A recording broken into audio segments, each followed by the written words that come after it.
Então penso que podemos começar, né? Boa noite a todos. Já demos nossos minutinhos de tolerância. Então, me chamo Juliane Ferrari, sou primeira tesoureira do Sindicato dos Médicos de Santa Catarina. Estou aqui como moderadora do mais um evento do Cimesc Online. Então, né, é um prazer e uma honra estar aqui participando com vocês essa noite. De mais uma noite, né? Palestras tão boas e tão elucidativas aí para o nosso dia a dia como médicos. Então, hoje à noite, a gente vai falar, né? Qual que é o tema, né, da nossa palestra de hoje? A gente vai avaliar o panorama entre os riscos e benefícios do médico como profissional de saúde, que pode ser tanto autônomo, pode ser CLT ou pode ser pessoa jurídica. Então, quais são as vantagens, os riscos, benefícios, o que é mais vantajoso para o médico? E para a palestra de hoje, a gente vai contar com dois dos nossos colaboradores, né, com o Dr. Rodrigo Leal, que é do escritório Lopes Diário e Machado Leal. Oi?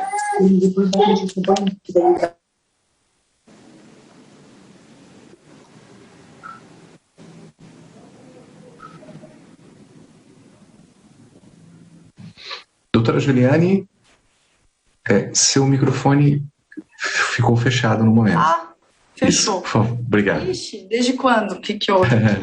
Quando a senhora estava falando do Dr. Rodrigo. Ah, então tá, não sei o que aconteceu, mas desculpa então. Então, o doutor Rodrigo Leal, repetindo então, do escritório Lopes Diário e Machado Leal, escritório que presta então assessoria para o Sindicato dos Médicos há mais de 15 anos, e o doutor Rodrigo é especialista tanto em direito médico quanto em direito tributário, né? Então ele vai ser realmente a peça-chave dessa noite aí para tirar as nossas dúvidas, né? E juntamente com ele a gente vai contar com a nossa também querida colaboradora, Catiane, que é nossa contadora, né, da assessoria contábil, que vai também, então, depois trazer exemplos práticos, né, do que o doutor Rodrigo trouxer de teoria, para a gente poder também tirar dúvidas e entender melhor sobre isso, tá? Então, primeiro eu passo a palavra ao doutor Ciro, presidente do sindicato, para dar as boas-vindas, a boa noite, e depois eu volto a palavra, então, para o doutor Rodrigo Leal. Boa noite, Juliane. Boa noite, colegas. Bem dissesse, né? A gente está sempre aprendendo com essas palestras e novos ensinamentos que surgem. E hoje é algo muito interessante, muito importante, né? Nós médicos nem sempre temos a opção de ir por um caminho ou por outro. Nos é imposto um tipo de contrato. Nós temos então que tentar modificar aquele que a gente entende inadequado, mas com o conhecimento das circunstâncias que envolvem essa prática e essa mudança. Então, que bom. Pessoa jurídica, pessoa física, um ótimo assunto. Uma boa noite e sejam todos bem-vindos. Obrigado, Juliane.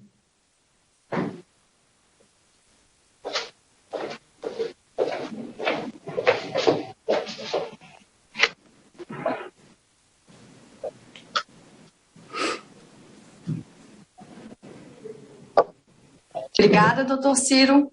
Então, passa a palavra ao doutor Rodrigo Leal. Obrigado, Juliane. Como vai, doutora? Tudo bem? Primeiro, eu lhe pergunto se eu estou sendo bem ouvido, porque a minha internet agora há pouco deu uma falhada. Bem ouvido? Tá. Boa noite, doutor Ciro. Cumprimento a todos os presentes, todos os convidados. É uma honra, mais uma vez, fazer um bate-papo. Eu não gosto de chamar de palestra, porque eu acho que a gente está aqui para trocar informações, né? E, nesse sentido, já deixa eu compartilhar a minha tela aqui, que o Rubinho prometeu que eu ia saber fazer isso e eu não tenho certeza. Vamos ver. Vai dar tudo certo, Diego. Vai, né? Então, vamos lá. Será que vocês estão me vendo bem aqui a apresentação? Perfeito. Tá bom. Então tá, gente. Como a doutora Juliane já bem apresentou, esse nosso bate-papo aqui é para entender um pouco melhor dos meandros, ou vamos dizer assim, do juridiquês, que permeia a bela profissão da medicina, né? E a nossa intenção aqui não é um enfadonho juridiquês, não. É fazer uma pincelada rápida, mesmo porque isso que eu vou apresentar para vocês nos bancos escolares do direito, a gente leva aí uns bons 3 anos, de 2 a 3 anos estudando, e eu não tinha pretensão de em 30 minutos esmiuçar isso aqui com vocês, né? Mas a nossa intenção é justamente essa, dar uma pincelada para vocês entenderem um pouco de como é que o Poder Judiciário, como é que as normas giram em torno do profissional médico, quando ele é visto como profissional autônomo, e em contrapartida como ele é visto quando ele se junta ou ele constitui uma pessoa jurídica propriamente dita, né? E eu acho que a doutora Juliane foi muito feliz quando ela usou o tema principal aqui. Esse panorama é justamente para avaliar riscos e benefícios, né? Então a gente vai tentar sempre buscar o melhor benefício para o médico, não descuidando dos riscos que envolve cada uma dessas escolhas. Porque eu acho que, se eu não me engano, aqui tem muitos egressos das faculdades de medicina, né, muitos acadêmicos ou médicos residentes, e é essa hora que o médico se depara, muitas vezes, com a primeira escolha, que talvez seja que vai permear o resto da profissão dela. Olha, eu vou me portar, na maioria dos casos, com aquele contrato com aquela prefeitura, com aquele contrato com aquele hospital X, ou no meu consultório privado, como é que eu vou tentar me portar? Como profissional autônomo, pessoa física, que eu sei que eu sou, eu estudei medicina para isso, ou como um empresário, como uma pessoa jurídica, né, constituindo uma pessoa jurídica. E aí vocês têm que estar cientes dos riscos que isso envolve. Mas vamos lá, num primeiro momento, num consciente, e aí eu já tenho que fazer um primeiro desdobramento, quando a gente fala de autônomo, aí encerra alguns conceitos, né? O profissional médico, quando a gente chama de autônomo, ele pode ser... Assim, sem comida, sem roupa, sem nada. Perdão, acho que tem alguém com áudio ligado, né? Mas enfim, vamos continuando aqui. Quando nós falamos do profissional médico enquanto autônomo, nós estamos nos referindo àquele profissional médico, profissional liberal, que presta seu serviço de maneira autônoma, desvinculada de uma empresa, né? E aí ele pode ser profissional liberal propriamente dito, ou seletista. O que eu quero dizer com isso? Ele pode ser contratado através de um contrato de trabalho, com a carteira assinada e tal, que infelizmente é cada vez mais raro, né, ver o médico trabalhando nessas condições. Embora os sindicatos médicos sempre tenham a bandeira de que essa é o ideal. E será que é o ideal? Por que a gente tem essa bandeira? Por que a gente levanta sempre esse caminho como sendo o melhor para o médico? Nós vamos ver aqui na conclusão, inclusive, em números, porque a nossa contadora está presente conosco e vai, depois dessa minha explanação aqui, apresentar mais ou menos o que eu quero dizer aqui em números, tá? E nesse sentido a gente já inicia aqui, acho que todos estão vendo a tela bem aqui, Rubinho me corrige se tiver algum problema, mas aqui eu preciso trazer para vocês, então, no primeiro panorama, os riscos e benefícios do médico constituir uma pessoa jurídica. E aqui eu ainda tenho que fazer uma pequena diferenciação. Existe diferença entre aquela pessoa jurídica normal, que é o médico abrir uma clínica, se associar com colegas, etc. E existe uma pequena diferença do médico que a gente chama pejotizado, né? Que é aquele médico que, para prestar o seu serviço regular, como médico autônomo que é, muitas vezes é obrigado a constituir uma pessoa jurídica mais de papel, né, mais proforme, porque o hospital assim exige, ou porque aquela prefeitura assim exige. Mas, de qualquer forma, o direito, né, a justiça, o judiciário, não vai fazer muito bem essa distinção na hora de avaliar o problema que aconteceu com o médico. Ele vai entender aquele profissional como pessoa jurídica. E acho que nós todos aqui sabemos que a medicina é uma profissão de risco, né? Não é, todo mundo já está farto de saber aí do número crescente de ações envolvendo o famigerado erro médico. Então é por isso que quando a gente fala dos riscos da profissão, a gente quer passar esse panorama para vocês do que, olha, se eu for demandado na justiça discutindo um problema na minha atuação médica, como é que o judiciário enxerga a maneira que eu me portei perante esse paciente, ou perante aquele hospital, ou perante aquela prefeitura? Qual é a organização jurídica que eu escolhi para mim? Isso faz diferença perante o judiciário. E nós vamos ver aqui, resgatando um pouco. Nesse panorama de riscos e benefícios da constituição do médico de uma pessoa jurídica, nós temos digamos, só um pouquinho que eu acho que tem um áudio atrapalhando um pouquinho. Rodrigo, posso pedir, por favor, a todos os participantes, peço a gentileza que mantenham os seus microfones fechados para que a gente possa ter o melhor rendimento da nossa palestra. Por favor. Não sei se aí também deu, mas aqui deu um pouco de microfonia, aqui me perdi um pouco. Bom, voltando aqui. Posso continuar? Todo ouvindo? Pode, Rodrigo, pode. Então, vamos lá. No consciente coletivo, digamos assim, nós temos aquele entendimento que fazer uma pessoa jurídica é mais barato, né? Envolve menores custos tributários para uma pessoa jurídica. Sim, isso é verdade. A tributação que recai sobre a pessoa jurídica ela é consideravelmente menor do que o profissional autônomo propriamente dito, ou todos os valores que um seletista é descontado em folha, né? Mas, no final dessa explanação, a gente vai verificar que será que é tão diferente assim? Será que essa diferença tributária justifica os riscos de eu escolher me portar profissionalmente através de uma pessoa jurídica? E aí nós vamos chegar nessa conclusão juntos, né? Aqui também eu trago uma outra vertente que é maior autonomia. E isso é verdade. Quando o profissional médico se apresenta ao mercado como uma pessoa jurídica, ele teoricamente não tem uma subordinação ao contratante, né? Quem está lhe contratando não dita os horários, não dita como que vai desenvolver sua atividade, ele está contratando uma pessoa jurídica. Essa pessoa jurídica pressupõe que está organizada com um número X de profissionais para prestar aquele serviço, digamos um serviço de plantão lá no hospital. Então, esses profissionais organizados dentro dessa empresa é que vão dizer, olha, o médico fulano de tal vai cobrir essa escala de plantão aqui, o outro vai cobrir a outra, e assim vai. Então, a autonomia organizacional ela é maior, sim. Porém, eu tenho que colocar aqui a observação de que ela também é relativa, porque, afinal de contas, se você está prestando seu serviço por uma entidade hospitalar, vamos dizer assim, você tem que seguir as regras daquele corpo clínico. As regras de como prestar o serviço dentro daquela organização hospitalar. Não é uma autonomia plena, embora a organização de quem que vai prestar o serviço, quais horários e tal, muitas vezes fica a cargo do profissional que administra essa pessoa jurídica, né? E aqui também a lei traz um conceito de responsabilidade limitada. O que significa isso?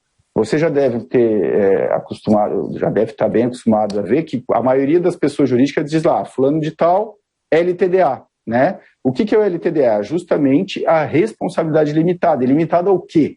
A integralização das cotas do capital daquela empresa.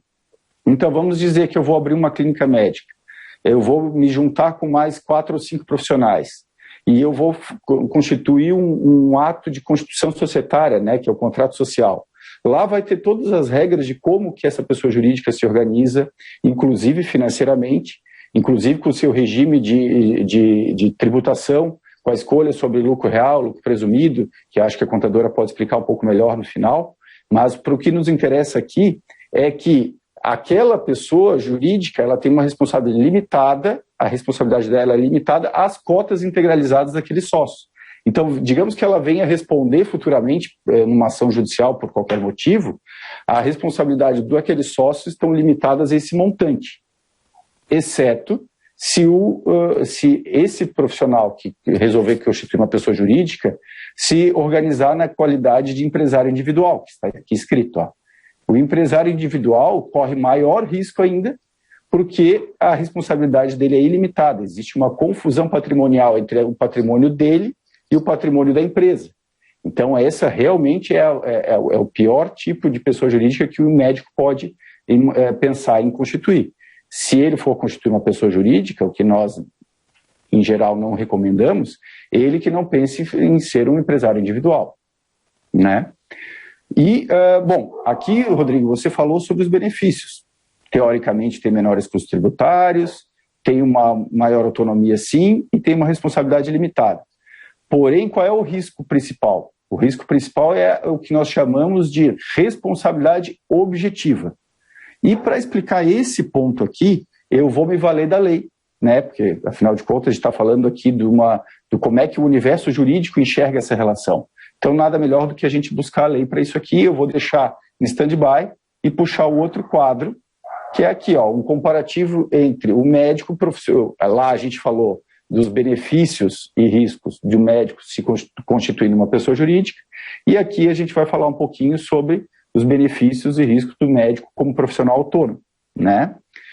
Os custos tributários são maiores? Sem dúvida, são maiores. A autonomia do médico é mais limitada? Com certeza.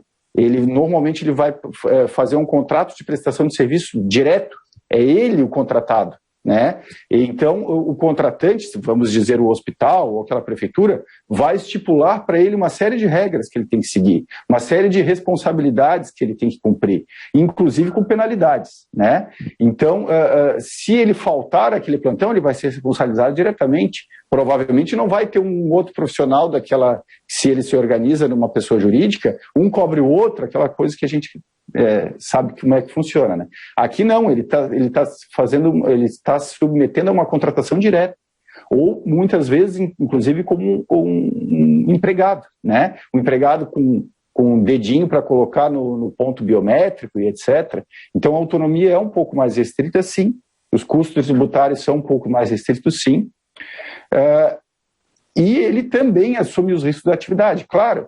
Ele é um profissional autônomo, e eu também, assim como eu sou advogado, eu assumo os riscos da minha atividade, eu tenho que bem desempenhar o meu mistério, né, a minha profissão, senão eu vou pagar pelas consequências de não fazê-lo.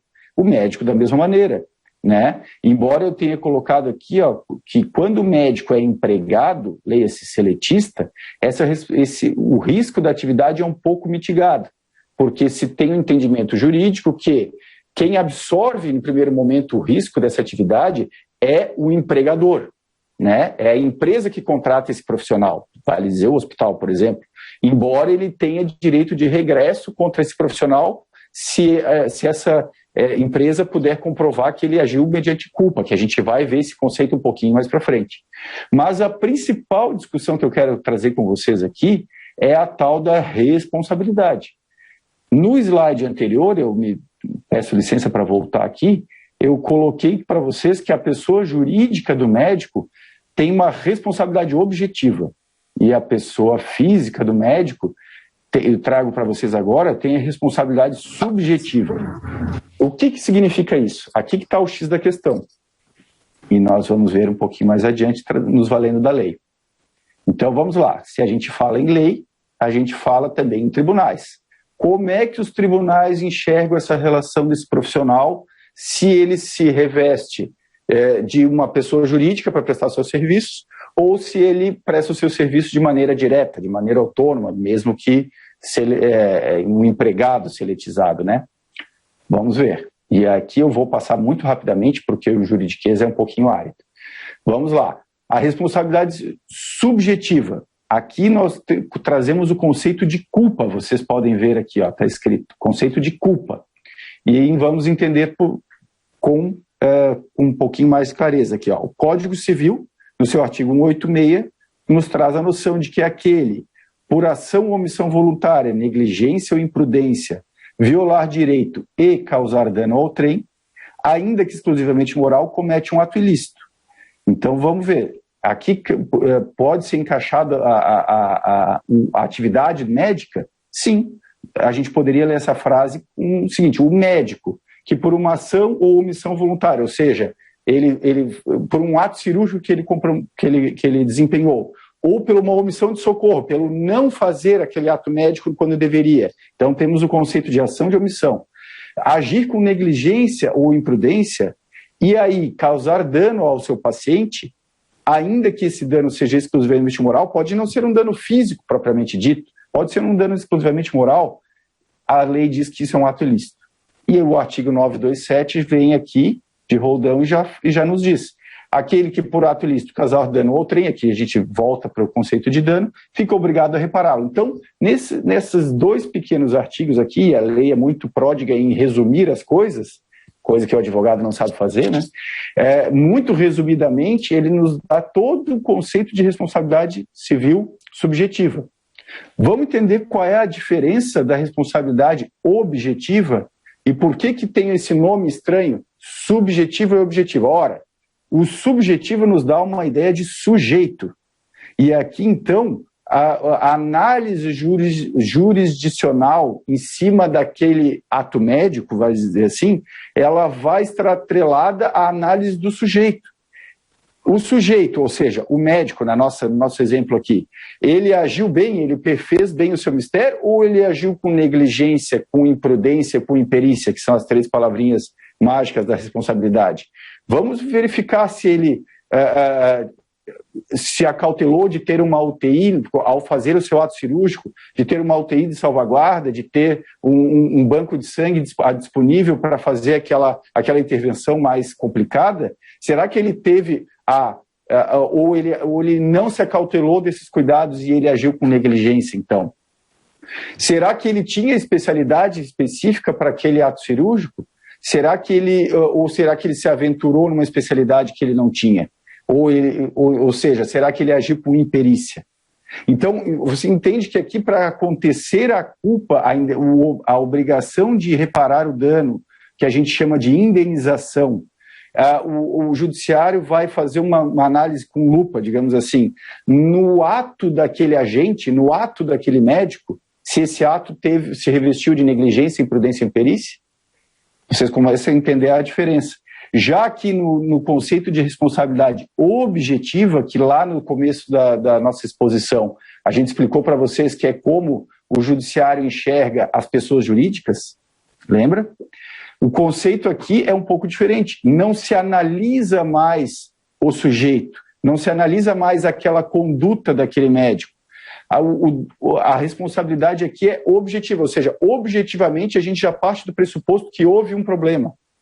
Simplesmente a gente verifica se houve uma conduta e se houve um dano. E se essa conduta e esse dano estão interligados. Se houve aqui negligência, imprudência e imperícia, não é mais discutido, porque aqui nós temos uma empresa, uma pessoa jurídica prestando seu serviço. Como nós temos uma pessoa jurídica prestando seu serviço, nós presumimos que a culpa não é analisada. E vocês vão entender um pouquinho melhor esse conceito à medida que a gente vai lendo aqui a lei. Vamos lá. Do mesmo artigo 927, que nos disse aqui, aquele que por ato ilícito causar dano ao trem fica obrigado a repará-lo, nós trazemos o conceito aqui de responsabilidade objetiva. Vamos lá. Parágrafo único. Haverá a obrigação de reparar o dano independentemente de culpa, nos casos especificados em lei, ou quando a atividade normalmente desenvolvida pelo autor do dano implicar, por sua natureza, risco para os direitos de outrem. Olha, será que a atividade médica não é talvez a mais emblemática de que, por sua natureza, implica em riscos para os direitos de outrem? Toda intervenção cirúrgica é uma intervenção de risco, né? E aqui veja que a lei nos traz um conceito bem grave. Não interessa mais a análise do sujeito, não interessa mais se esse médico... não vamos mais, digamos assim, pesquisar a fundo naquele processo se ele agiu com negligência, imprudência e perícia. Basta ter havido dano. E aqui, ó, o autor do dano, né? E a conduta arriscada. Aconteceu um dano, ele derivava de uma conduta que naturalmente pressupunha um risco e não houve nenhuma excludente de responsabilidade, que aí é outra matéria, uma coisa um pouco mais além, a gente não precisa entrar nesse detalhe. Mas aqui o que eu quero trazer para vocês é o seguinte, basta ver a conduta e o dano e o nexo causal entre os dois, pronto, a indenização já está configurada.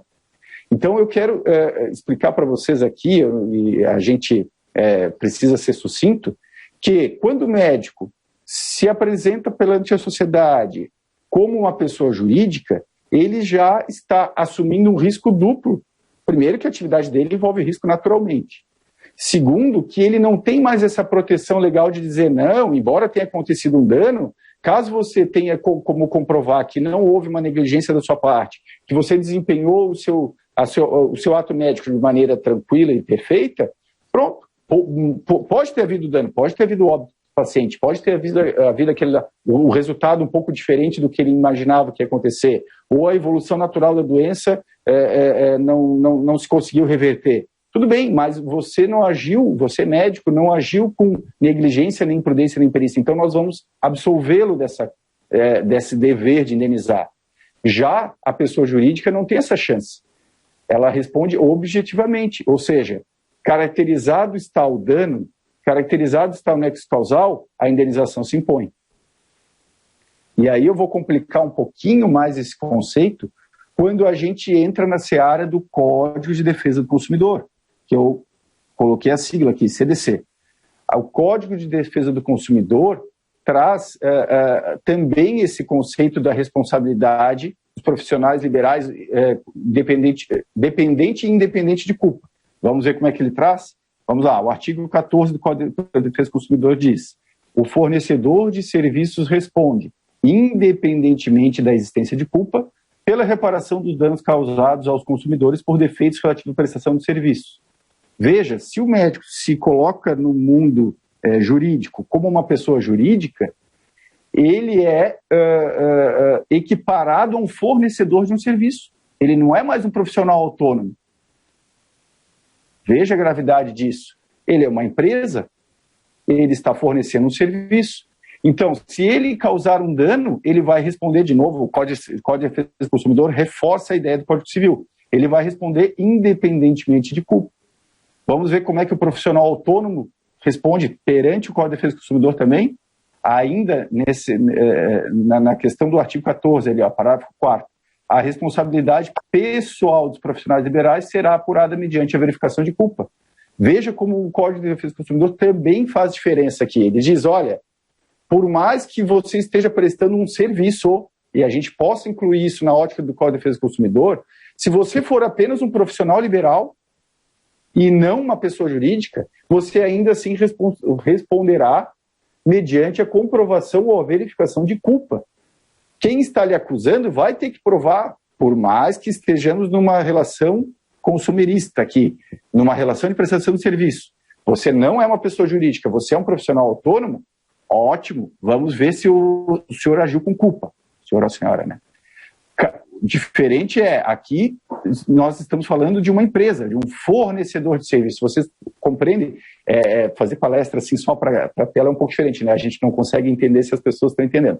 Mas vamos lá, vamos para frente. Então, acho que já ficou um pouco claro aqui que a pessoa jurídica do médico reveste, digamos assim, de uma dificuldade muito maior para ser defendida por um advogado de defesa, por exemplo, né? Enquanto que o profissional autônomo do médico, seja ele empregado ou profissional autônomo propriamente dito, é muito mais tranquilo de defender esse cidadão, porque você vai ter que, o advogado de acusação vai ter que dizer, não, ele foi imperito, ele foi imprudente e ele foi negligente. Tem que configurar essa tríade de problemas, digamos assim, para dizer que o juiz dizer, não, realmente, ele foi tudo isso, ele agiu com total culpa e vamos condená-lo numa indenização. Uma pessoa jurídica é totalmente diferente. E, já chegando na parte final dessa exposição, nós vamos ver um complicador a mais, que seria a distribuição do ônus da prova. Nós estamos aqui, ó. Como é que os tribunais distribuem o ônus da prova? Bom, se você se comporta como uma pessoa física, um profissional autônomo, seja seletizado ou não, e algum paciente ou digamos assim, algum hospital, a gente, às vezes acontece isso do hospital mesmo, processar o médico, está questionando a sua conduta médica, cabe a quem lhe acusa, cabe ao advogado de acusação o ônus da prova. É o que traz o nosso artigo 333 do Código de Processo Civil aqui, ó. O ônus da prova incumbe ao autor quanto ao fato constitutivo do seu direito. Ou seja, se eu estou lhe acusando, eu tenho que provar. Mas veja, meu Deus, se você se reveste como uma pessoa jurídica nessa prestação de serviço médico, Você sai um pouco das regras só de civil, só de direito civil, e adentra as regras também processuais do Código de Defesa do Consumidor. E ele nos traz uma questão muito direta aqui, no artigo 6º. São direitos básicos do consumidor, e aqui eu posso colocar consumidor/paciente. Lá no inciso 8º nós enxergamos a facilitação da defesa dos seus direitos, ou seja, todo o Código de Defesa do Consumidor ele é constituído de um microsistema legal que visa a facilitação da defesa dos direitos do consumidor, /paciente. E qual é a maneira mais tranquila de facilitar a defesa dos direitos dele? Ao que a gente chama de inversão do ônus da prova.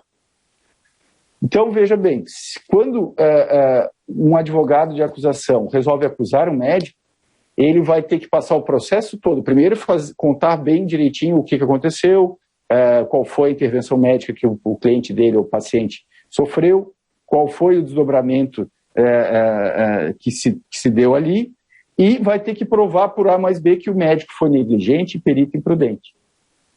Já se o médico que estiver sendo defendido neste mesmo processo for uma pessoa jurídica, além de o advogado de acusação não ter que provar que ele foi negligente, imprudente e perito, ele ainda vai ter a facilitação de que o ônus da prova vai ser invertido em desfavor do médico. Ou seja, não precisa mais o advogado de acusação sequer se incomodar em provar tudo isso. Provar o dano, nexo causal, etc. Ele vai ter que apenas explicar para o juiz que aconteceu, digamos, o ato médico X, aconteceu o dano Y e pronto. Cabe ao médico ter que provar por A mais B que não agiu com negligência, imprudência e perícia, que a sua pessoa jurídica não estava, aliás, estava dentro de todas as normas e ainda, como é que eu posso explicar assim sem um juridiquês? Ou seja, ele vai ter que dizer que, por exemplo, uma das maneiras de dizer que a culpa foi exclusiva da vítima. Ou seja, o paciente sofreu um ato cirúrgico, no nosso exemplo aqui, recebeu uma série de orientações do médico ou do hospital para cuidar, ter os seus cuidados com aquela ferida cirúrgica e tal em casa, e ele foi negligente com os seus próprios cuidados. Essa é uma das únicas maneiras de excluir a responsabilidade de uma pessoa jurídica. Entendeu? Porque a responsabilidade dessa pessoa jurídica é objetiva, como a gente já disse. Basta o dano e o nexo causal. A condenação é imediata. Então, meus amigos, saindo do juridiquês e voltando aqui para o nosso bate-papo, quando a gente começou a nossa conversa, a gente viu, bom, no consciente coletivo, uma pessoa jurídica economiza tributos, tem maior autonomia, é senhor das suas próprias decisões, tem uma maior gerência e ainda o profissional médico ganha mais dinheiro nessa característica jurídica de pessoa jurídica. Mas a gente viu ao longo da palestra que a defesa, quando acontece um problema, quando acontece uma ação judicial, vamos propriamente dita, a defesa dessa pessoa jurídica é muito mais complicada. A facilitação dos direitos do paciente é garantida pelo Código de Defesa do Consumidor. Então, será que essa economia toda que o médico imagina que está exercendo ao escolher a pessoa jurídica como maneira de se organizar perante a sua prestação de serviços, será que é tão relevante assim? Ou será que os riscos da sua profissão são maiores? E aí eu vou devolver a palavra para a Juliane, porque ela vai convidar a nossa contadora para, em números, mostrar para vocês que essa diferença de valores, ou, digamos assim, essa economia tributária não é tão relevante assim a ponto de justificar esse risco jurídico que a gente trouxe aqui para vocês. Desculpa se eu fui um pouquinho... conversar direto com o computador é um pouquinho mais difícil do que eu imaginava, mas eu espero que tenha ficado um pouco claro. Vou me deixar à disposição para tirar dúvidas, a gente pode avançar essa conversa aqui até para outros aspectos tributários aqui envolvidos também, e eu devolvo a palavra a Juliane, agradecendo a presença de todos. Obrigada, doutor Rodrigo. Eu vou lhe confessar que eu estou sem palavras. Eu não sei nem o que dizer, acho que eu estou meio chocada. Mas muito obrigada. É muito, muito importante, né? E eu convido agora, então, a nossa assessora contábil, Catiane Moro Silva, que é contadora, então presta serviço para o Sindicato dos Médicos já há 19 anos. E teremos, então, aí, mais uma vez, o prazer de escutá-la.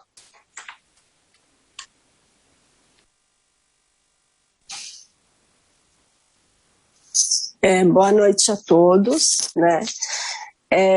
Antes de iniciar a minha palestra, já peço desculpas caso eu tenha que cortar o meu microfone, porque eu estou um pouco resfriada e estou com bastante tosse, né? Então, vou fazer a apresentação da parte prática, podemos dizer assim, do conteúdo que o Rodrigo nos apresentou. Os cálculos eu estou apresentando de uma forma geral, né? Não estou considerando se a pessoa tem dependentes, autônomo, se ele faz o livro caixa, né? Porque é muita particularidades, então para vocês poderem ter uma visão melhor, eu fiz um cálculo sem considerar essas particularidades.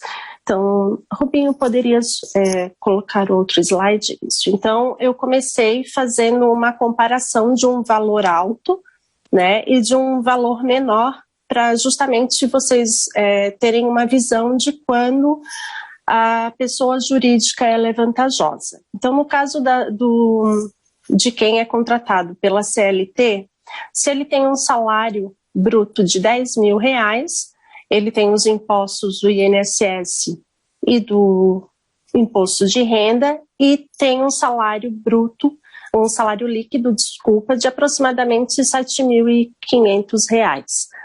E se o seu salário de CLT for 3.000, ele tem as deduções dos impostos e ele recebe um salário líquido de 2.600, né? Próximo slide, por favor. Então, um profissional autônomo, ele com um rendimento bruto de 10.000, o que ele paga? Ele paga o INSS de 20% e o imposto de renda, e ele paga o ISS, que é o imposto sobre serviço, que ele tem uma variação de 2,5% a 5%, depende do tipo de atividade, né? Aqui eu considerei o valor mais alto, 5%. Então, um profissional autônomo, que ele tem um rendimento bruto de 10.000 mês, ele fica com líquido em torno de R$6.000. E quem tem um rendimento de R$3.000, ele fica com líquido em torno de R$1.100. O próximo, por gentileza. Então, o profissional que tem uma PJ e que tem o cálculo do imposto através do lucro presumido, ele paga o imposto de renda de pessoa jurídica, ele paga a contribuição social, o PIS, o COFINS, o ISS, ele tem que ter um contador e ele também paga o CRM como pessoa jurídica. Então, ali na demonstração, vocês veem que quem tem um rendimento de 10.000 no mês, deduzindo todos os impostos, ele tem um lucro líquido de 7.000. E no valor de 3.000, ele acaba ficando apenas com R$1.100. Nesse caso do lucro presumido, o imposto de renda e a contribuição social são impostos pagos trimestralmente, os demais são mensalmente. O próximo, por gentileza. E a pessoa jurídica, ela também pode ser tributada através do Simples. Há um tempo atrás, a classe médica ela não estava enquadrada na tributação do Simples. Depois de uma reforma, houve a inclusão das atividades médicas na tributação do Simples. Então, através do Simples, quem tem um rendimento de 10.000, ele paga o percentual do Simples, que o contador, e o CRM da pessoa jurídica. Então, no faturamento de 10.000 mês, ele fica com um lucro líquido de 8.000, E quem tem um faturamento de 3 mil fica com um lucro de 1.400. O próximo. Então, aqui eu fiz mensalmente para vocês terem uma visão do que é pago de forma mensal. E aqui no comparativo eu faço através do valor anual, né? Para ficar mais fácil de vocês identificarem o que é mais vantajoso. Então, através da CLT, quem recebe 10 mil mês, ele no ano, aqui já está deduzido os impostos, tá? Que o valor é líquido. Então, quem recebe 10 mil, no ano ele tem um rendimento de 100 mil e no FGTS dele tem mais 10 mil. No valor de 3 mil, no ano ele recebe 35 mil e de FGTS ele tem 3.200, né? E também tem as vantagens de ter o CLT, né? As vantagens de férias, caso for demitido, todos os seus direitos. O profissional autônomo, então, no ano, com faturamento mensal de 10 mil, ele recebe 78 mil e no valor de 3 mil, 26 mil. No lucro presumido, 99 mil e 24 mil. E no simples, 105 mil e 26 mil ano. Pode passar, Rubinho. Então, o que é importante a gente saber, né? Na pessoa jurídica, o médico, além de pagar o CRM como pessoa física, ele também paga o CRM da pessoa jurídica. Hoje, o valor do CRM da pessoa jurídica está 772, né? E se for pago até o vencimento, ele tem um desconto de 80%. A tributação do Simples, ela tem vários anexos, né? E o anexo que engloba a atividade médica é o anexo 3 e o anexo 5. Então, para se enquadrar no anexo 3, a empresa de serviços de manutenção, dentre outras empresas médicas, com alíquotas que variam de 6% a 33% de acordo com a sua renda bruta, né, que é calculado anualmente. O Simples ele é calculado através da soma total dos últimos 12 meses. Pode passar, Rubinho. E no inciso 5 do Simples, ele é usado para calcular os impostos de um determinado grupo de empresas prestadoras de serviços e optantes pelo Simples, com alíquotas que variam de 15,5% a 30,5% de acordo com a receita. Como saber se a sua empresa é do anexo 3 ou do anexo 5? Isso é feito através do cálculo da pessoa jurídica, da folha de pagamento dos últimos 12 meses. Então, se o valor total da folha de pagamento representar 28% da sua receita bruta, você vai tributar pelo anexo 3. E se ela for menor que 28%, a tributação vai ser pelo anexo 5. Pode passar. Então, no lucro presumido, como eu já havia falado, o PIS, o COFINS e o ISS são tributos mensais. E o imposto de renda e a contribuição social são tributos trimestrais. Então, cada caso ele deve ser analisado individualmente, né? Até mesmo porque, como eu expliquei, aqui eu fiz um cálculo sem nenhum desconto. Então, se a pessoa tem dependentes, se ela tem um livro caixa, tudo isso afeta no valor dos impostos, né? Acaba pagando um pouco menos de imposto. E também agora com a reforma tributária, vai ter algumas alterações, principalmente na pessoa jurídica, porque quem recebe os lucros através dos dividendos, né? Vai começar a ter a tributação, que a princípio está em 15%, né, para ser aprovado ainda. Então, eu agradeço a presença de todos, estou à disposição para qualquer questionamento e eu passo a palavra à doutora Juliane.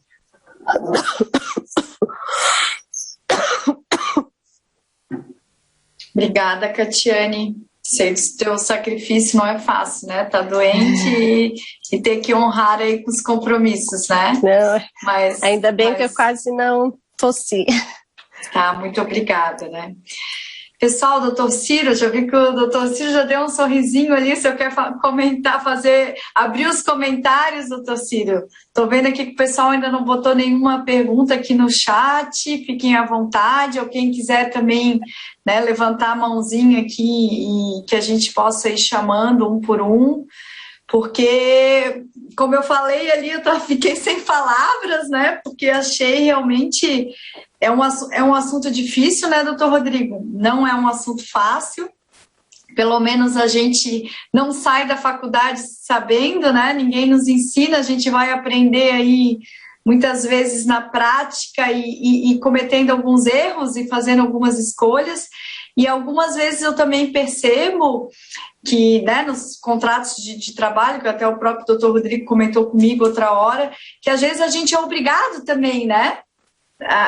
Por uma empresa, por um contrato, se tornar PJ. Às vezes a gente é coagido, vamos dizer assim, vou até usar essa palavra, não sei se eu tô correta, né?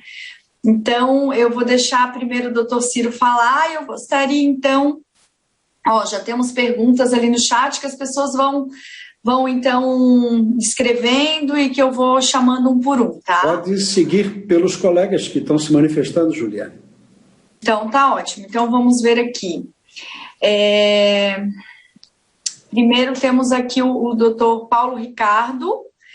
Eu pergunto sempre se a pessoa quer se manifestar ao vivo ou se prefere que eu leia. Se quiser se manifestar, doutor Paulo, tá com a câmera ligada, né? Por favor, pode ler. Então, assim, boa noite. Fiz PJ para receber honorários do plantão do hospital, mas recebo da Unimed pela PF. Se realizei cirurgia pela Unimed e se complicar, houver processo, como vou responder? Acho que a pergunta é para mim, né? Sim, sim. Penso que sim, né, doutor Rodrigo? Perfeito. Boa noite. Boa noite. Doutor Paulo Ricardo, né? Sim, de Brusque. Então, aqui depende um pouquinho como é que o advogado de acusação vai montar o processo, tá, doutor Paulo? Mas, no seu exemplo aqui, teoricamente, o senhor vai responder como pessoa física. Porque se aquele ato médico foi realizado nas dependências da Unimed e na Unimed o senhor está contratado como pessoa física, a não ser que apareça algo diferente, o senhor vai responder como pessoa física, responsabilidade civil subjetiva, muito mais tranquilo de lhe defender, tá? Agora, isso depende de caso a caso, né? Porque se o advogado de acusação descobre, o doutor Paulo Ricardo tem uma pessoa jurídica e, por exemplo, em algum momento existiu uma emissão de uma nota fiscal dessa pessoa jurídica nessa relação aí com a Unimed e tal, pode complicar, pode trazer a pessoa jurídica para o processo. Não acho que seja o seu exemplo, né? Mas o hospital que eu realizo a cirurgia, quando faz pagamentos de plantão, ele faz pela jurídica. Tá, mas daí a gente está falando, é um hospital da Unimed ou eu não entendi bem? Não, é um hospital privado. Um hospital privado. É um hospital não, tudo bem, é que vai depender do caso, né? Uma complicação cirúrgica, vamos dizer, né? A vida dentro daquele hospital e se descobre, se entende que lá o senhor é uma pessoa jurídica, presta nota fiscal para receber seus honorários e tal, e isso, repito, depende de como o advogado de acusação monta o processo. Às vezes eles nem fazem ideia da sua relação com o hospital, como é que é o seu contrato e tal. Vê lá um prontuário médico, tem o carimbo do médico, procura o Dr. Paulo Ricardo Soares com CRMX e monta o processo dessa maneira. Se for um advogado um pouco mais atento e for atrás de informações e conseguir, e souber que a sua relação com esse hospital for na característica de uma pessoa jurídica, ele pode sim processar os dois. O doutor Paulo Ricardo, na pessoa física, e a pessoa jurídica do doutor Paulo Ricardo. Por que não? Né? Vai depender um pouco de como é que está a organização desses documentos para receber os seus honorários médicos daquele ato médico específico. Né? A gente vê isso muito acontecer, eles processam todo mundo, porque aí entra uma outra teoria que eu não ia me arriscar de explicar para vocês aqui, que é muito longa, da responsabilidade solidária também.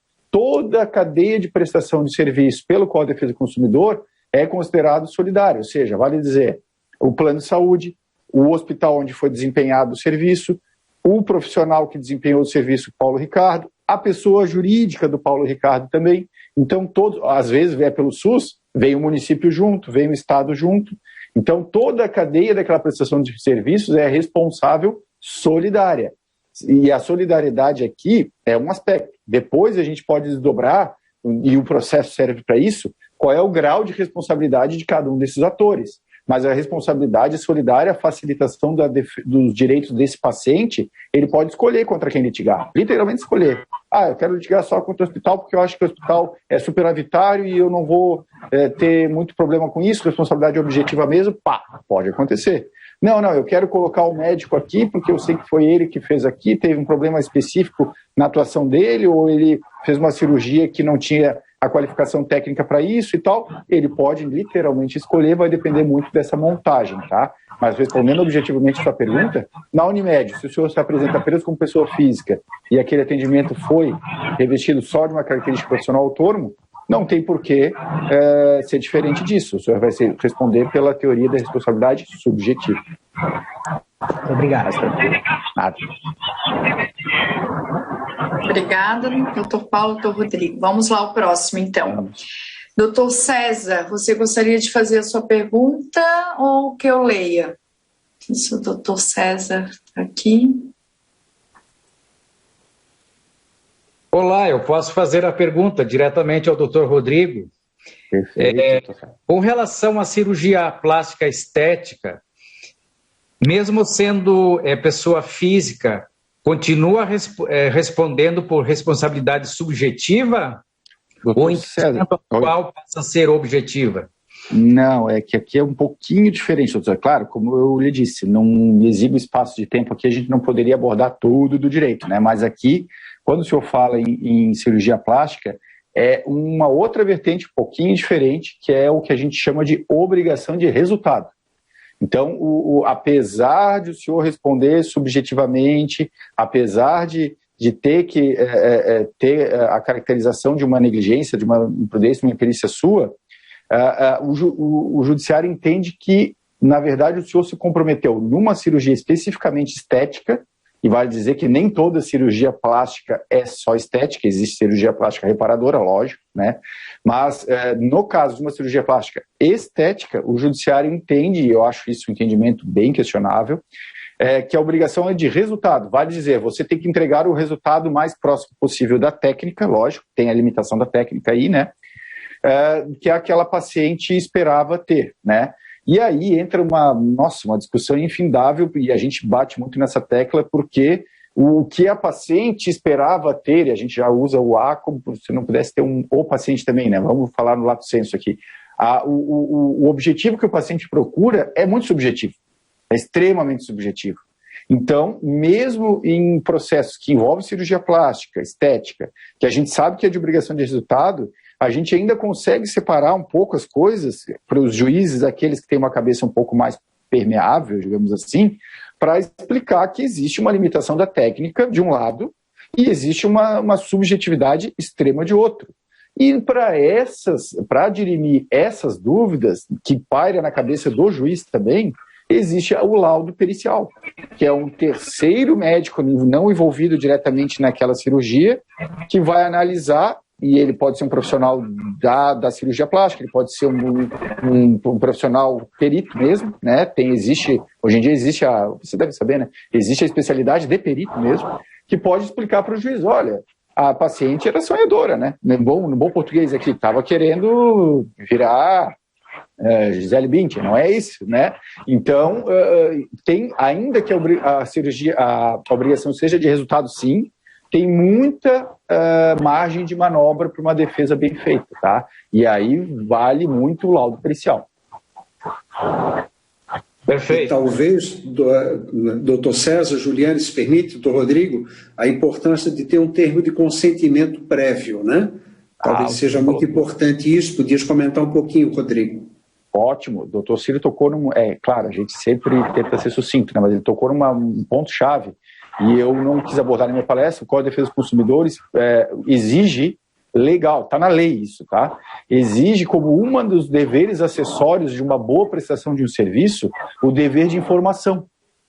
Ora, quando a gente fala de termo de consentimento informado, é isso, trazendo o juridiquês do Código de Defesa do Consumidor, que é uma lei que versa de qualquer prestação de serviço, seja um voo numa companhia aérea, seja um ato médico, né? E o que é o dever de informação? É justamente isso, você informar todos os riscos para o seu paciente, e aqui eu arrisco a dizer mais uma coisinha, doutor César. Quanto mais delicado é a cirurgia, vale dizer uma cirurgia estética, uma cirurgia plástica estética, mais informação esse paciente tem que ter.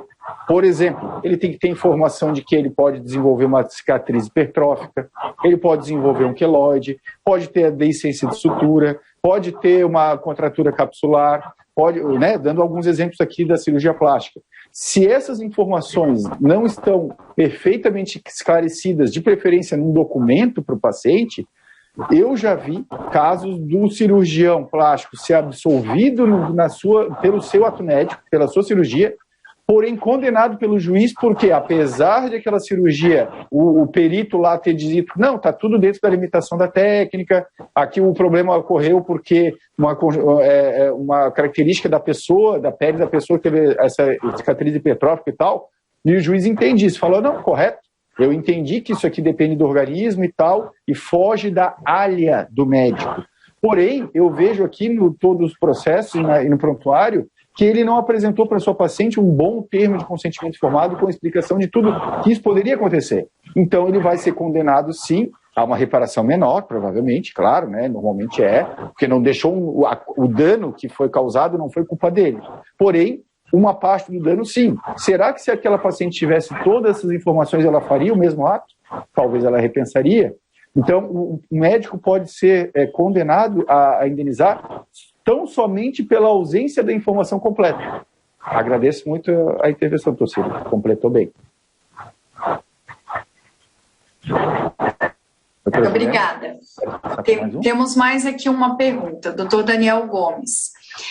O CRM, isso agora é para a Catiane.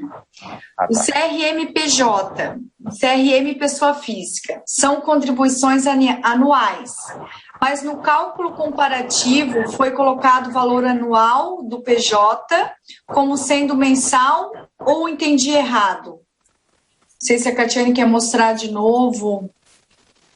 Se o Rubinho puder colocar, na verdade, ali eu fiz a demonstração mensal para poder mostrar o valor, né? Mas lá no cálculo comparativo do anual, eu calculei apenas um mês, assim como no lucro presumido, os impostos que são trimestrais, eu também só calculei 4 trimestres, né? Não calculei mensalmente. Então, naquele valor total que tem do comparativo anual, o CRM está considerado apenas um mês.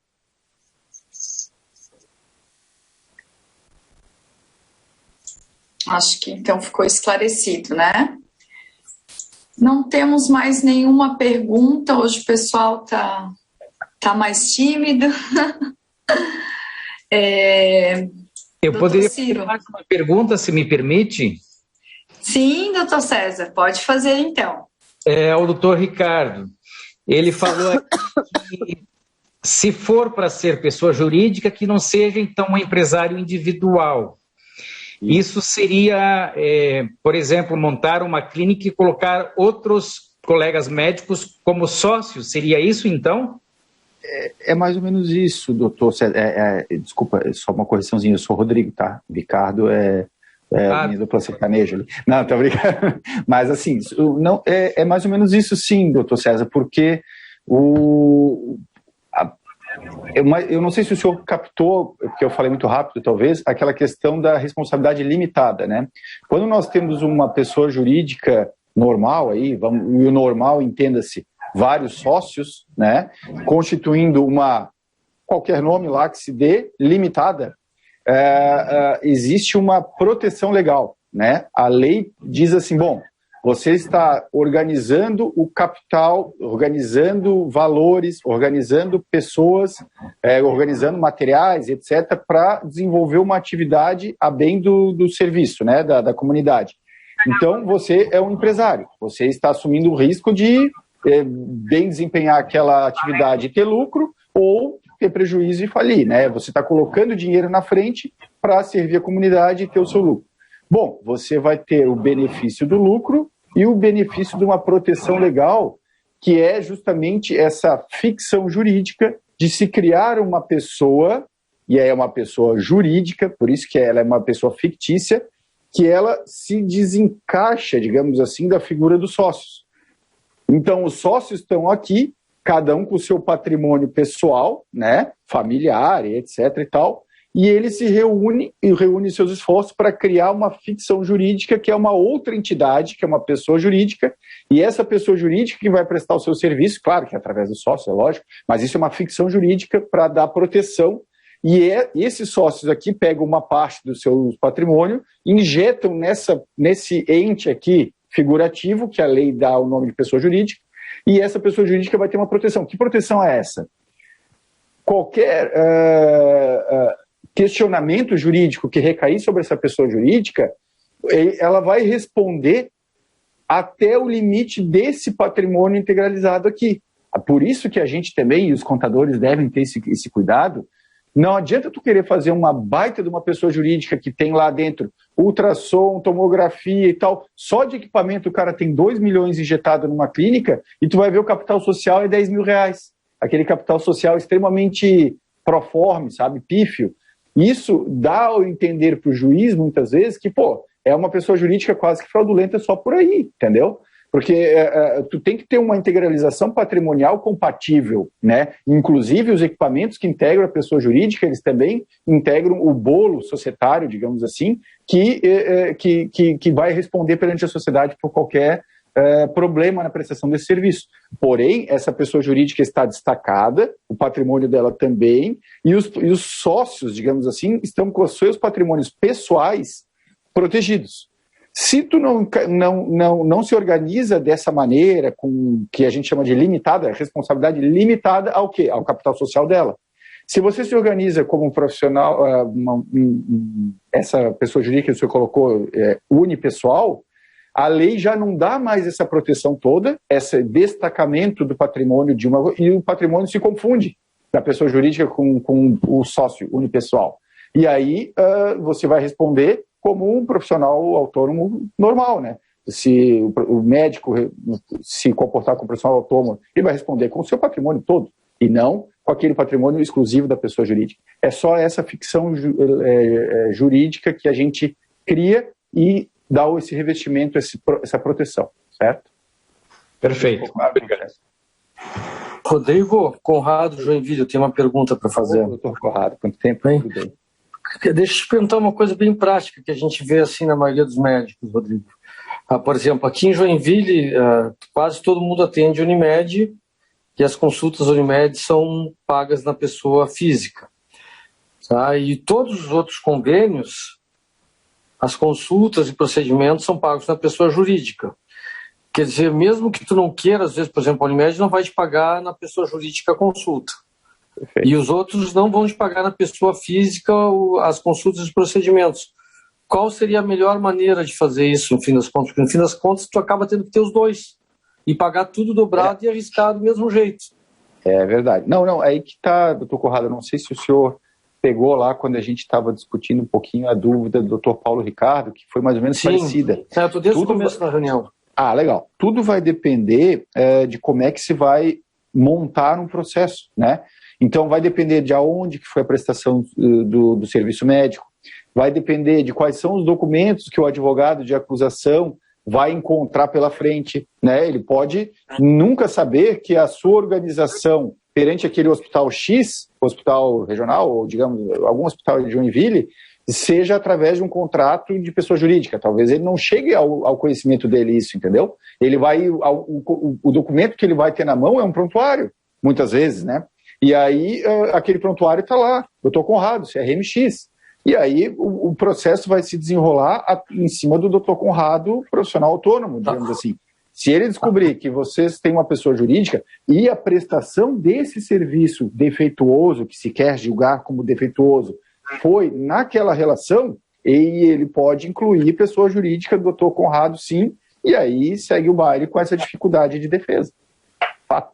Não, mas agora, como organizar, Eu entendo que é difícil, doutor Conrado, porque muitas vezes não tem uma opção, né? O médico não tem que fazer as duas, tem que ter as duas. Eu entendo.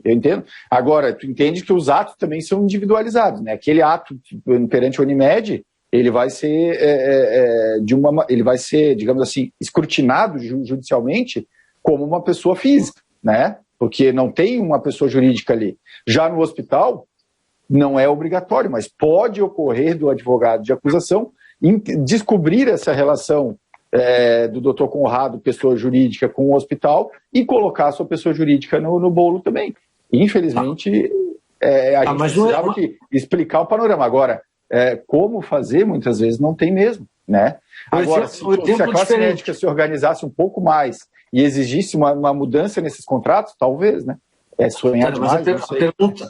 Vamos fazer assim, por exemplo, consultório lá eu tenho, vamos dizer que seja 60% pessoa física, atendimento e consulta, e 40% pessoa jurídica. Por exemplo, se eu fiz uma consulta atendendo um Bradesco, por exemplo, pessoa jurídica, ele também pode me processar pela pessoa física da mesma maneira, mesmo que a consulta seja jurídica, não? Pode, porque a sua consulta provavelmente vai estar lá, a sua prescrição médica, o seu CRM e tal. Sim, embora tenha sido pago pela pessoa jurídica. É muito delicado a profissão médica justamente por isso, porque é muito difícil você desconcatenar a figura do profissional autônomo médico, né, que foi lá, passou 5, 6 anos estudando, ou muito mais, e ganhou seu CRM e tal, e resolve constituir uma pessoa jurídica para prestar serviço, teoricamente economizar tributos, mas a prestação de serviço dessa pessoa jurídica é pela mão do médico também. Então é realmente muito difícil separar essas coisas. Só o que nós trazemos aqui é o seguinte: caso o profissional médico, e a gente aqui fala até muitas vezes para os mais jovens, possa escolher, olha, eu vou ser chamado lá para aquela cidade do interior, ele tem a chance de escolher, eu escolheria profissional autônomo, entendeu? A diferença é gritante e a diferença de grana não é tão assim, como a gente viu aqui, né? Agora, a gente sabe que a realidade não é bem assim, né, doutor Conrado? Para quem não tem opção, o Bradesco, por exemplo, todos eles dizem assim, ou tu tem PJ ou a gente não te contrata. E quer saber pior, doutor Conrado? O Simesc bate nessa tecla desde que eu conheço a instituição, desde que a gente atua. E não tem muito o que fazer, porque cada vez mais a classe médica tem que se dobrar as contratações de PJ, achando muitas vezes que tá muito bem, muito obrigado. Agora nós estamos nesse momento, eu, doutor Ciro e mais a diretoria, enfrentando um problema sério no Hospital Regional do Oeste, lá em Chapecó, com os médicos pejotizados que estão a ver navios com a sua relação com o hospital. É a realidade, entendeu? Então não é... O médico já, não, mas eu vou fazer uma pessoa jurídica, eu vou economizar aqui, eu vou fazer uma contratação facilitada lá e tal, e às vezes cai do cavalo. Não é o adequado. E pior, o STF já foi chamado, a nossa Corte Suprema, guardiã da Constituição e tal, já foi chamado a se pronunciar sobre essas terceirizações na saúde pública e na saúde em geral, né? E disse, ok, pessoa jurídica pode terceirizar serviços de um hospital para uma pessoa jurídica. Antigamente, doutor Conrado, se entendia que uma empresa tinha que desenvolver o seu objeto social, ou seja, você é um hospital, o que você presta para a sociedade? Serviço médico, correto? Então se tinha um entendimento legal de que uma empresa não pode terceirizar a sua atividade fim. Olha, se você é um hospital, você promove saúde, você vai promover saúde com seus empregados médicos.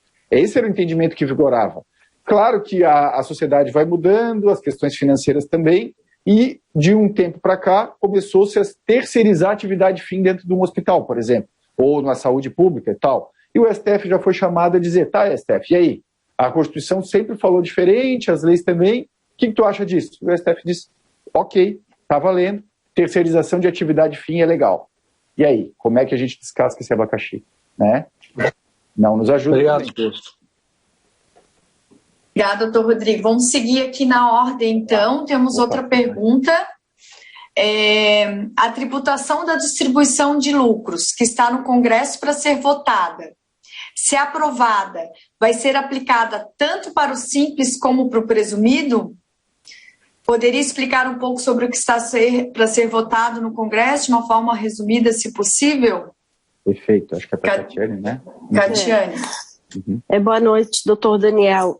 Na primeira parte da reforma, iria ser tributado sim, tá?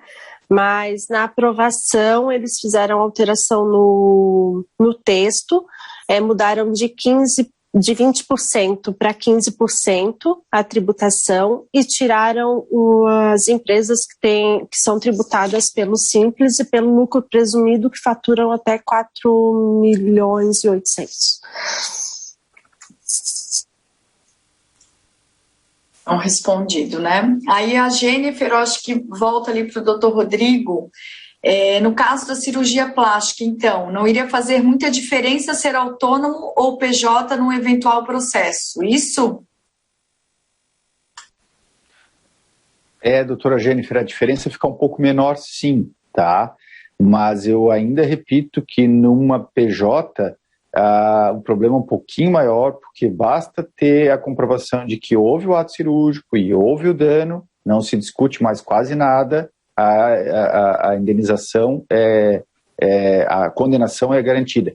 Realmente, numa cirurgia plástica estética em que se tem o dever de resultado, as coisas se aproximam muito.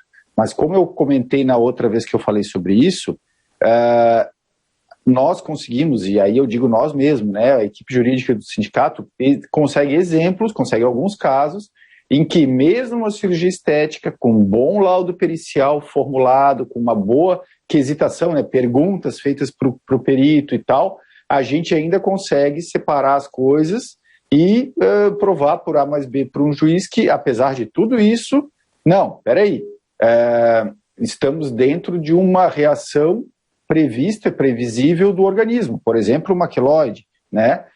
Não foi digamos assim, uma intervenção do cirurgião que levou a isso. Foi, então, quase que seria dizer como uma culpa exclusiva da vítima, sabe, para quebrar o nexo causal. Se você consegue quebrar o nexo causal, ainda assim consegue se galgar a absolvição. Muito mais difícil, muito mais complexo, mas tem como, tá? Agora, que numa cirurgia plástica, estética, as coisas se aproximam, isso é verdade, se aproximam. Tá. Próxima pergunta, doutor Marcos, ele só pergunta assim, holding protege melhor? Quando o doutor Marcos fala de holding, é essa maneira de organizar uma pessoa jurídica para blindar o patrimônio, né, vamos dizer assim. Doutor Marcos, não é bem assim, sabe? A questão da holding, ela é mais uma questão que aí não entra muito na questão da responsabilidade civil, aqui que a gente está discutindo, é uma questão empresarial mesmo. Sim, ela dá uma certa proteção, mas eu sou obrigado a dizer que o juiz tem o poder, né, e o dever de se verificar que uma pessoa jurídica ela é constituída com alguns indícios de fraude, como eu comentei há pouco, né, de um capital social pífio, né, você tem lá uma pessoa jurídica que é quase que um hospital, uma clínica, vai ver o capital social, tem lá 40 mil. Sabe, dá para ver que é para inglês ver, ele tem o poder de fazer o que a gente chama de levantar o véu da pessoa jurídica. Lembra aquilo que eu comentei agora para o outro colega ali, que a pessoa jurídica é uma ficção jurídica dada pela lei, que constitui um outro patrimônio revestido de algumas seguranças? Se o juiz verificar que essa pessoa jurídica é meio só para isso, só para esse fim, ele pode levantar o véu da pessoa jurídica. Claro que não é simples, né? Tem muita coisa para ser comprovada num processo e tal, mas ele pode sim levantar o véu da pessoa jurídica para invadir o patrimônio dos sócios. Então, holding protege melhor? Relativo. Depende de como que é feito, depende de uma série de questões, não daria aqui para a gente ficar esmiuçando, mas como regra geral, sim, porém depende de uma série de coisas. Não sei se... Doutora Vanessa abriu o microfone, quer falar? Vanessa tem um curso só de holding. Ela abriu a câmera, abriu o microfone. Legal. Depois o doutor Calil quer fazer uma pergunta também. Tudo mas bem, interessantíssimo. tudo bem, doutor Rodrigo? Bom, desculpem a minha voz. Outra com a voz afetada. Mas falou de holding, eu apareci, né? Estou aqui. Doutor Marcos, que perguntou sobre a holding, a proteção que a holding dá. É que a holding, ela é um sistema de planejamento patrimonial, onde a gente vai pegar o patrimônio da pessoa física, vai colocar dentro de um cofre. Nós dizemos que é um cofre, é uma PJ. E esse patrimônio ele vai ficar imutável lá dentro. Então, protege, ele não impede a holding jamais vai impedir um processo. E também jamais vai impedir uma condenação. Ela vai proteger o patrimônio daquela família. Por quê? Porque ela vai estar em uma outra PJ, e é uma PJ que não pode ter, como o Rodrigo falou várias vezes, não pode haver uma confusão patrimonial. Por exemplo, eu botei a minha sala dentro da holding, a sala que eu exerço a minha profissão. Eu alugo essa sala para outros médicos e a holding está fazendo essa atividade de locação. Então, são várias coisinhas, aí o Rodrigo muito bem complementou, que fazendo da forma correta, protege. Tá? Então, a questão é como é feita essa holding. Então, nós podemos auxiliar, se precisar, na construção de uma holding, mas tem que ser feita da forma correta. Em linhas gerais, sim, ela pode ser usada para proteger o patrimônio da família. Isso. O doutor Calil também queria perguntar, né? Obrigada. Doutor Calil e doutor José Francisco também tinha levantado a mão, mas o doutor Calil já está preparado ali, né? Tá do centro cirúrgico. Boa noite, pessoal. Estou trabalhando. Não deu para acompanhar muito bem a explanação, mas o pouco que eu vi foi muito boa. Só tenho uma dúvida aqui, até acho que para o Rodrigo essa pergunta. Sabendo que, como o colega lá de Joinville falou, sabendo que tem planos que só pagam em PJ, né? E a gente é obrigado a abrir uma PJ. Como é que fica a questão do imposto de renda? Porque a gente já conhece alguns colegas que abriram suas PJs, o fiscal do imposto de renda chega ali e diz, não, isso aí vocês estão burlando a lei, vocês estão maquiando, porque vocês não são uma PJ, é só para pagar um imposto a menos. Como é que ficaria essa situação? Assim, são 2 pesos e 2 medidas, parece, né? O convênio te obriga a ter uma PJ e a Receita Federal diz, não, você está burlando a lei. Como é que ficaria isso aí, Rodrigo? Doutor Calil, o senhor está caminhando aí no centro cirúrgico, acho que a sua fala cortou um pouquinho, mas eu acho que eu entendi a pergunta. Tem mais alguma coisa para complementar? Não? A pergunta é essa duplicidade aí, né? A Receita vê de um jeito e vocês são obrigados a fazer PJ, é isso? Né? Os planos e o próprio médico vê de outro, né? Ele tem uma economia, parece que não é tão grande assim, mas ele acredita na economia, né? Os planos querem pagar na PJ, né? Só que a Receita acha que você está burlando o sistema, né? Ao invés de pagar 27,5, está pagando 10 ou menos, sei lá. Perfeito. Então, assim, na verdade, está em 2 caminhos, cada um interpretando de uma maneira, né? Exatamente. E olha, não é fácil. E para a tua dúvida, doutor Calil, eu acho que, não sei se o doutor Ciro ainda está conosco, mas nós tivemos, não faz muito tempo, uma atuação muito contundente exatamente nessa questão. Doutor Ciro, junto com alguns diretores do CIMESC, mais conselheiros do CRM e o pessoal da CM também, marcamos uma reunião com a Procuradoria da Receita Federal, aqui em Florianópolis. Fomos discutir esse assunto. Doutor Ciro, queres comentar a respeito? Alô? Pode prosseguir, Rodrigo, pode prosseguir. Mas é isso mesmo, doutor Calil. Nós lá tentamos fazer exatamente essa ponderação, porque eles não querem saber, né? Fisco é fisco.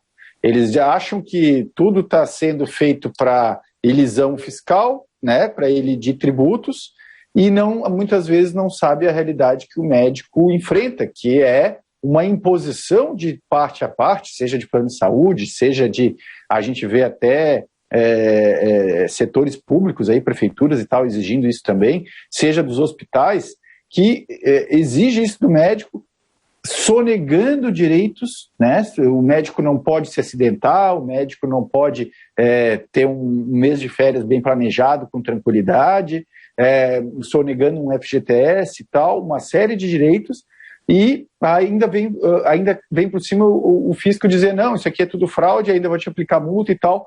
Olha, acho que recuou lá, né, doutor Ciro, quando a gente foi fazer aquela reunião, eles acabaram recuando nessa posição. Como é que ficou o final? Eu não sei se a palavra recuando é a palavra correta.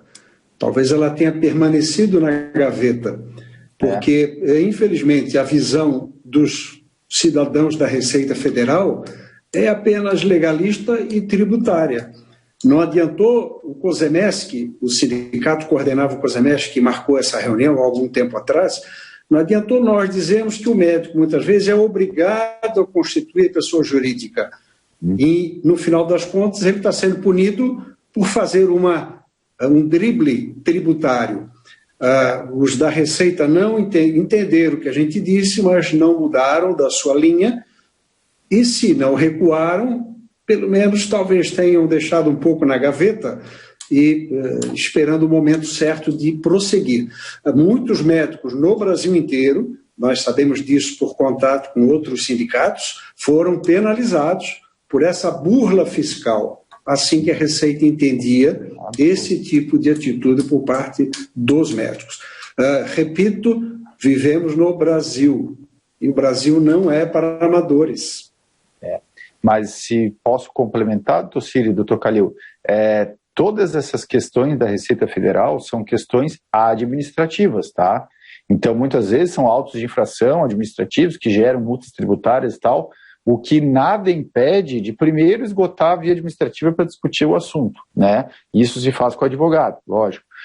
E depois, também com o advogado, fazer uma ação judicial para discutir isso, porque se o auditor da Receita tem quase que o dever, né, de profissional de puxar a sardinha sempre para o lado do fisco, os juízes não são assim, teoricamente, e realmente não são, tá? Tem muitos juízes que sopesam as coisas, que entendem as realidades, tem juiz casado com médica, tem juiz casado com médico, então sabe que a vida não é bem assim, né? Com a sana arrecadatória da Receita tá aí mesmo, a gente sabe disso. Então eu só queria deixar o recado que, caso algum médico aqui esteja sofrendo esse tipo de coação, vamos dizer, cabe a discussão judicial, por que não? Né? E com muito argumento, tá? Tem bastante argumento a favor. Obrigada, doutor. Obrigado pela... Nada. Obrigado pela resposta. Eu tinha participado das reuniões, até no semestre lá, sobre esse assunto. Aí, quando o Ciro tocou no assunto, me lembrei. Mas só para deixar aqui essa questão, né? É uma incógnita para todo mundo, não é só para mim, acho, para quase todo mundo que está assistindo essa live, né? É uma tristeza, doutor Calil. Realmente, o médico, eu acho que está entre os profissionais liberais que é mais compelido a tal da pejotização, tá? Claro que isso a gente vê em todas as profissões quase hoje em dia, né? Mas o médico é característico disso. E se a Receita não entende essas características, peculiaridades de cada classe, cabe a discussão. Claro, cabe uma discussão judicial, cabe tudo isso, sem dúvida. Estamos discutindo aqui, né? Obrigada. Doutor José Francisco, o senhor tinha levantado a mão? Eu não tinha percebido. Pode falar, então. Desculpa. Bom, José Francisco, eu sou de Chapecó. Tivemos aí a semana passada um encontro com o Ciro e o Rodrigo da questão daqui, mas aquilo lá vamos deixar de lado. Existe uma dúvida do pessoal mais novo na área, e eu fui questionado hoje no hospital, porque estava a discussão, como eu falei, que ia participar do painel, então eles me questionaram, no caso, nesse imbróglio da pejotização da pessoa física, como é que fica o seguro médico? Ele é feito via pessoa física ou é feito via pessoa jurídica? Muito interessante. Por exemplo, eu tenho, como Conrado, eu tenho pessoa física e jurídica. Em um local eu trabalho com pessoa física e outro trabalho com pessoa jurídica. Como é que fica, por exemplo, a situação de um seguro nesse caso? A pergunta é ótima, tá? Porque daria até um bom fechamento para a nossa palestra, porque a gente fala sempre de riscos, complicações, e o seguro vem exatamente nesse sentido. Eu acho que é uma das principais ferramentas, junto com um bom prontuário preenchido, junto com um bom consentimento informado, como o Dr. Ciro bem lembrou, que são pedras fundamentais numa boa defesa para o médico. O seguro é digamos assim, é o último tronco, o último galho de árvore lá naquela correnteza.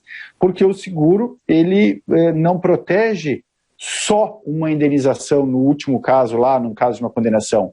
Ele também cobre para o médico eventuais custos com perito, custos processuais ao longo do processo todo, inclusive até um acordo extrajudicial se o médico diz, advogado, eu realmente pisei na bola aqui, teve algum problema, ou pelo menos não tem como provar que não pisei, então vamos fazer um acordo aqui, até isso ele protege.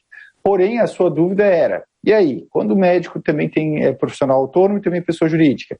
Infelizmente, para as companhias de seguro, isso são coisas distintas, tá? Até porque tudo que eu estou falando aqui não é novidade na área jurídica e eles sabem muito bem que defender uma pessoa jurídica é mais complexo, mais custoso e a tendência de condenação é maior do que a pessoa física. Então, as seguradoras também fazem essa distinção e, inclusive, o seguro de uma pessoa jurídica, em geral, em regra, é mais caro do que o da pessoa física. E, muitas vezes, eles fazem algumas jogadas assim. O maior absorve o menor. Por exemplo, tem uma pessoa jurídica composta de um número X de ginecologistas obstetras, né? A pessoa jurídica como um todo é segurada e é um seguro de um valor mais elevado e já está albergado o seguro individual dos profissionais liberais ali dentro, né, dos sócios, digamos assim, ou inclusive dos sócios e dos outros contratados. Às vezes é isso, né? A pessoa jurídica ali tem 2, 3 médicos como cabeça e tem vários outros contratados. E aí, eu não sou especialista em seguro e para isso o Cimesc tem digamos assim, um colaborador, um parceiro, que eu arrisco dizer que é o maior especialista em seguro do sul do Brasil, Dr. Celso Santolin, tá? Ele pode tirar dúvidas mais pontuais de vocês a qualquer momento, é só procurar o Cimesc que está lá, os contatos e tal, mas eu tenho que dizer para vocês que são coisas diferentes. O seguro da pessoa jurídica normalmente é mais caro, por vezes engloba o da pessoa física, e é relevante, né, doutora? É importantíssimo, que eu acho que é a bola da vez aí, como mais ou menos na mesma tendência da medicina nos Estados Unidos, no Brasil está cada vez mais necessária a contratação do seguro médico. E é muito efetivo pelo que a gente tem visto, tá? Não sei se... Eu gostaria sobre isso. Não, eu estou satisfeito, muito obrigado, Rodrigo, e gostaria de agradecer... São diferentes e complementares. Oi, desculpa. Eu só quero complementar, agradecendo ao Ciro, aos painelistas, à organização, que foi um encontro muito útil e muito esclarecedor. Claro que dentro dos esclarecimentos sempre vão surgir pequenas dúvidas que, de repente, no próximo a gente retorna novamente e traz para vocês. Mas, olha, sensacional. Obrigado a todos. Muito obrigado, doutor. Obrigada, doutor José Francisco. Então, eu acho que, né, com essa fala podemos encerrar nossa noite. Eu vou passar a palavra, então, para o doutor Ciro, se ele quer falar as últimas considerações. Eu acho que foi realmente uma noite muito rica, né, de conhecimento, aprendizado e de dúvidas, né? E como já são apenas dizer que a gente sempre aprende bastante com nossos assessores, nossos parceiros, né? As dúvidas que os médicos suscitam trazem respostas que a gente pensa e diz, puxa, olha só, eu não tinha visto assim, não sabia disso. Então a gente aprende muito. Lembro ao Aimone, Conrado, Calil e todos os colegas que antecederam que os nossos servidores, os nossos assessores, no caso o Rodrigo, Catiane, que aqui estão permanentemente, né? Então outras dúvidas, outras questões que queiram ser levantadas, certamente poderão ser feitas independente da nossa conversa aqui. Esse é o nosso trunfo, eles estão à disposição, apresentando-se, enriquecendo um pouco mais o nosso conhecimento, mas eles permanecem conosco. A doutora Vanessa, que também advogada do sindicato, também manifestou-se. Usem, nas dúvidas, esse nosso grupo. Uma boa noite a todos, Juliane. Foi tudo muito bom. Obrigada, doutor Rodrigo. Catiane, gostariam de se despedir? Sim. Eu agradeço a oportunidade de, mais uma vez, poder contribuir, né, nessas palestras, que é um aprendizado a todo mundo, e agradecer à diretoria, a oportunidade, a doutora Juliane, ao Rodrigo. Melhoras para ti, né, Catiane? Obrigada. Queria agradecer e parabenizar a Catiane, minha colega aí, que, olha, enfrentou bem, né? Hoje de tarde eu achei que tu não ia conseguir fazer a palestra, Catiane, que a voz era, nossa, estava bem. Eu tomei um chazinho antes de começar a reunião, eu tomei um chazinho bem, quente para dar uma... essa receita. Poxa, muito bom. É um chazinho com bastante mel. E agradeço muito a doutora Juliane e ao doutor Ciro pela oportunidade de estar aqui passando um pouquinho de informações para vocês. Não imaginava que era tão difícil falar só com a câmera assim, mas deu tudo certo, a gente chegou ao final. Coloco toda a assessoria jurídica à disposição de todos aqui. Nós temos plantões todos os dias, das 2 às 6 da tarde. Plantão 24 horas no celular, é só buscar o site do Simesc, que as informações estão todas lá, ou com a doutora Juliane. E agradeço a paciência. Pessoal, então vamos encerrar a noite aí. Uma ótima semana a todos, né? Muito obrigada. Obrigado, parabéns. Boa noite, gente. Tchau. Tchau, tchau.